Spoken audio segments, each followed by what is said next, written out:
मैं आपको सबसे मिलवाता हूँ। अस्सलाम वालेकुम गाइस, आप लोगों के साथ पता है कि हमारी कज़न की दुकान है, उधर मिल सकती है बिरयानी, काबली पुलाव और चिकन शौरमा भी मिल सकता है, वगैरह जो मिलते हैं, ड्रिंक भी मिल सकती है, हर चीज़ मिल सकती है। आप लोगों के मैं गुजारिश करता हूँ कि आप हमारे दुकान पे विज़िट करो और हम बहुत खुश होंगे कि आप लोग हमारे साथ आ जाएंगे, उधर खाना पीना कर लेंगे तो हम बहुत खुश हैं और तुम्हारे के लिए बहुत डिस्काउंट भी हो सके।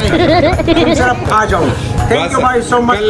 कल दोस्तों हमारा इधर दुकान में दोबारा से हम शुरू कर रहे हैं, तो बिरयानी भी मिलेगा, शवारमा भी मिलेगा, आपको जूस वूस भी मिलेगा, सब कुछ मिलेगा।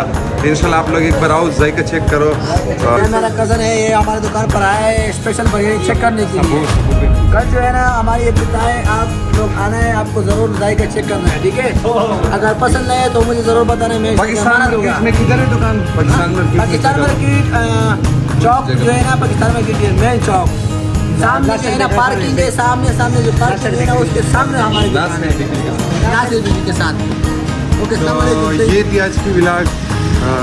अगर पसंद आए हो तो लाइक करो, कमेंट करो, कमेंट लाजमी करना है। इतना हम कोशिश करते हैं, वीडियो बनाते हैं और आप लोग कमेंट भी नहीं करते हो, तो हमें कमेंट में बताया करो, थोड़ा सा कमेंट में बताया करो, हमें पता तो चले ना इस तरह। तो बस मिलते हैं नेक्स्ट वीडियो में। अल्लाह हाफिज़।